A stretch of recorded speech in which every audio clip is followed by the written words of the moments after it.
कदम बढ़ा ले हलों को मिटा ले। আজান দিছে, এ আয় নামাজটা হয়ে গিয়া। তোরা নামাজ পড়ে আয়, আমি এনই বললাম। তুই কি নামাজ পড়তি না? না, আমি নামাজ পড়তাম না, কারণ আমগো ধর্মটা নিয়ে আমার মনের ভিতরে অনেক প্রশ্ন। আমি যে অব্দি আমার এই মনের সন্দেহ দূর না করতে পারমু, আমি ওই অব্দি নামাজ পড়তাম না।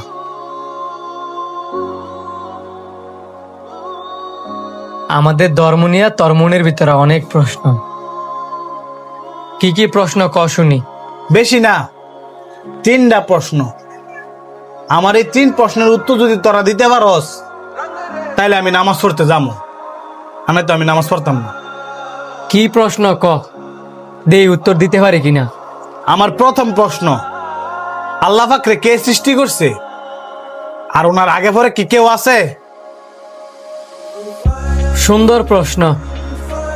এখন আমি যে তোর প্রশ্নের উত্তর দিমু, এখন আমি যা কমু তোর তাই করতে হইব, তাইলে তুই তোর প্রশ্নের উত্তর পাবি। ঠিক আছে। তুই আমারে কি প্রশ্ন করছস, যে আল্লাহ পাকরে কে সৃষ্টি করছে, ওনার আগে পরে কেউ আছে কিনা। এখন তুই 1 থেকে 10 পর্যন্ত গণ।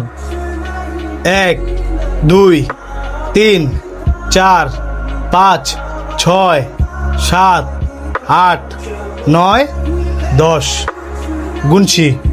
তোলা কি হইছে? এবার 10-এর তে উল্টা গণ নাই।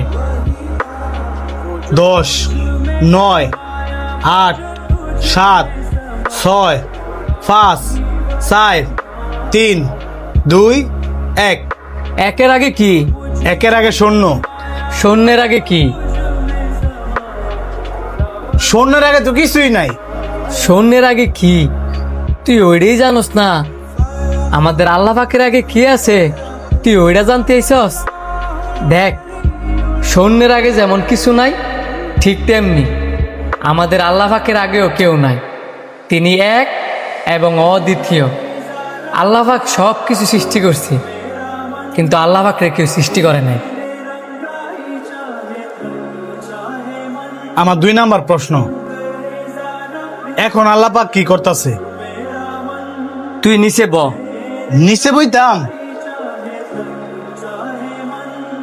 বইলাম। এবার ক। আমার আল্লাহ পাক এইমাত্র তোর মতো ঘর দপরে আমার উসিলে নিচে বয়সি। এবার উঠ। গাছের পাতা, তুই, আমি, এই পৃথিবীতে যা কিছু দেখতেছস না, সবই আল্লাহ পাকের ইশারায় চলে। তোর 3 নাম্বার প্রশ্ন কর। আমার 3 নাম্বার প্রশ্ন, রাসূল সাল্লাল্লাহু আলাইহি ওয়াসাল্লাম যে মেরাজে গেছিল, কোন দরজা দিয়ে গেছিল? এই প্রশ্নটা তুই সুন্দর করছস। এন্ড আমি উত্তর দেওয়ার আগে তুই আমার একটা প্রশ্নের উত্তর দে, তাইলে তুই তোর প্রশ্নের উত্তর পেয়ে যাবি। একটা মুরগির ডিম থেকে, ওই ডিমের ভিতর থেকে যে বাচ্চা বার হয়, কোন দরজা দিয়ে বার হয়? ডিমের আবার দরজা আছে নাকি? এটা তো আমার জানা নাই। ডিমের কোন দরজা দিয়ে বাচ্চা বার হয় ওইটাই তোর জানা নাই। আর আমাদের রাসূল সাল্লাল্লাহু আলাইহি সাল্লাম কোন দরজা দিয়ে মেরাজে গেছে ওইটা জানা তোর এত আগ্রহ।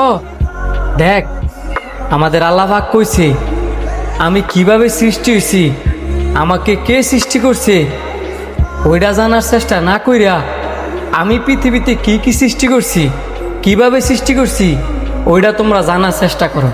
তাহলে তোমাদের জ্ঞানও বৃদ্ধি পাবে, ইমানও শক্ত হবে। আশা করি তুই বুঝতে পারছস। নামাজের সময় হয়ে গেছে গা, তুই কি নামাজে যাবি? হ, আয়।